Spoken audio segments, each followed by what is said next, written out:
bu diplomasi ataklarını devam ettirmek. তুরস্কের president Recep Tayyip Erdogan এমন এক মন্তব্য করেছেন যা নিয়ে নিন্দা প্রশংসা দুই কুড়াতে হচ্ছে তাকে। কারণ কেউ তাকে ইসলামী বিশ্বের প্রভাবশালী নেতা মনে করেন, আবার কেউ বলেন কর্তৃত্ববাদী নেতা। Yani vakayı söylüyorum. Tabii 22 yıl যে যাই বলুক না কেন, এরদোয়ানের এই মন্তব্যে রীতিমতো শোরগোল পড়ে গেছে। এরদোয়ান কি বলেছেন জানেন তো? তিনি বলেছেন এই মানব গ্রহে এখন দুজন নেতা জীবিত আছেন, যার একজন হলেন রাশিয়ার প্রেসিডেন্ট ভ্লাদিমির পুতিন। অন্য জনকে জানেন তো?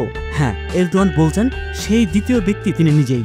এরদোয়ানের ভাষায় বর্তমানে বিশ্বে অভিজ্ঞ নেতা আছেন মাত্র দুজন। তাদের একজন হচ্ছে আমি নিজে এবং অন্যজন রুশ প্রেসিডেন্ট ভ্লাদিমির পুতিন। আমি এটি এজন্য বলছি না যে আমি নিজে একজন, বরং এজন্যই বলছি পুতিন যতদিন ক্ষমতায় আছেন আমিও প্রায় ততদিন। 22 বছর ধরে ক্ষমতায় আছি, অন্যরা চলে গেছেন। দর্শক, আপনারাই এই নেতার মূল্যায়ন করবেন, তারা আসলে কেমন নেতা। কথা প্রসঙ্গে জার্মানির চ্যান্সেলর অ্যাঙ্গেলা মার্কেলের উদাহরণ টেনে আনেন তুরস্কের প্রেসিডেন্ট। তার দৃষ্টিতে মার্কেল অভিজ্ঞ নেতা, তার সঙ্গে প্রয়োজন কথা বলা যেত। এখন তেমন নেতা নেই।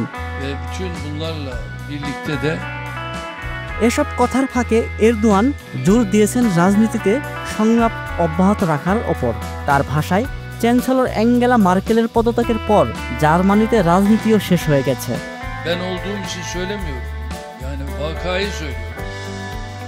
জার্মানির আরেকজন সাবেক চ্যান্সেলর গারহার্ড শ্রোডারের কথাও স্মরণ করেন এরদোয়ান। রমজান মাসে ইফতারি করার একটি স্মৃতি তুলে ধরে এরদোয়ান বলেন, পবিত্র রমজান মাসে ইফতারের সময় শ্রোডার আমাদের ইফতারি টেবিলে বসে কখনো বিয়ার পান করতেন না। তিনি মুসলিমদের প্রতি খুব সম্মান দেখাতেন। এমন নেতা জার্মানিতে আর দেখতে পাচ্ছেন না এরদোয়ান।